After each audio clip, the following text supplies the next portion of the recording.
Assalamualaikum, hai guys. Kali ini aku mau bikin cireng bumbu rujak. Buat kalian yang penasaran gimana cara bikinnya, kalian tonton terus sampai habis ya.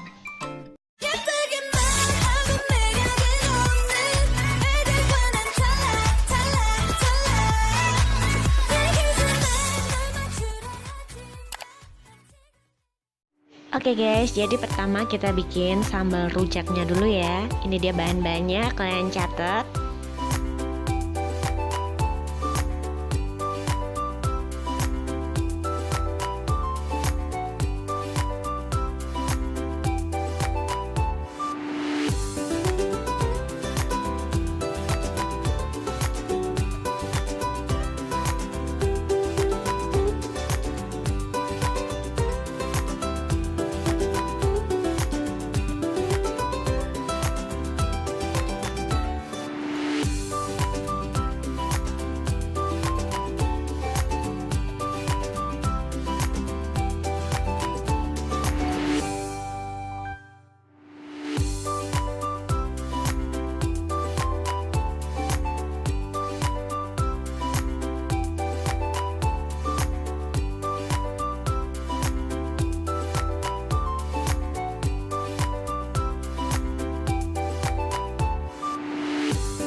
Dan selanjutnya ini dia bahan-bahan untuk membuat cireng.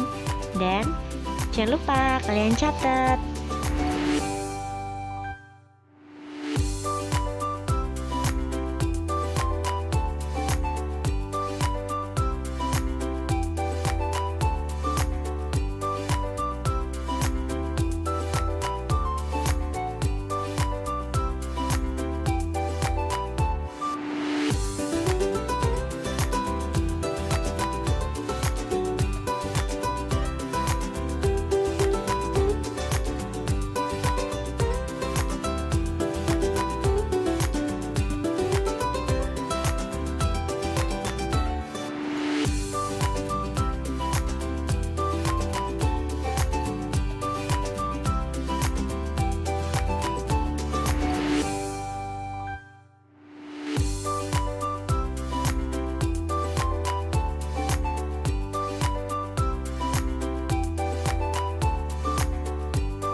Nah, gimana guys? Gampang kan cara bikinnya? Ditunggu ya hasil rikukan kalian. Oke deh, sekian dulu video dari aku. Semoga kalian suka dan semoga bermanfaat ya pastinya. Ditunggu video aku selanjutnya. Bye-bye.